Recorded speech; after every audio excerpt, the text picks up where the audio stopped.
Good morning, Philippines. Ito kasi parang lechon.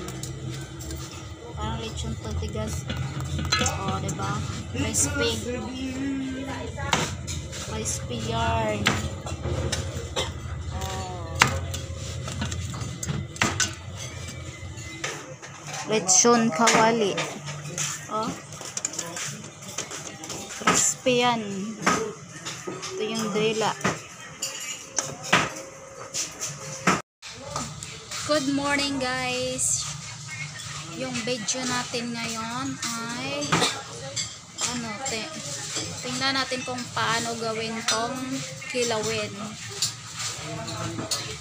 Ito kasi paggawa nito maraming proseso to gawin, kaya hindi kay isa lang, dalawa, tatlo, dami bago matatapos, bago titimplahan.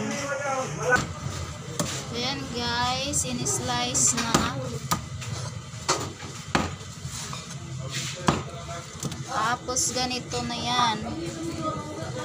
Tapos titimplahan pagka maya-maya. Magawa na siyang kilawin kasi ito yung pangsahog. Ayan, bombay, sili, pipino. Ayan, ilagay yan doon. Hello guys, alam nyo ba to kasi luto to ng Luzon. Ganito yung mga luto nila kadalasan, hindi naman siya sisi. Ayan oh, crispy pa oh. Oh. Para siyang litson. Makikita nyo mamaya kung anong hitsura na nito pagkatapos. Guys, so as ito na siya guys. Titimplahan na natin. Ihahalo na natin to.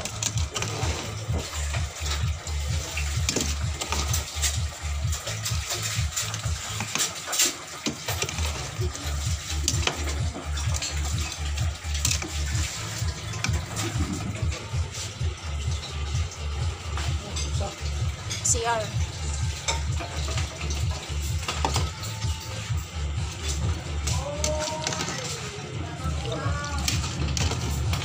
Isar. Pipino, ilagay na. So, finish na to. Ready to display na to. Yan, ang mukha ng kilawin. Kilawin, diba? Let's go guys. Chibuga na. Ready na to display. Yummy yummy.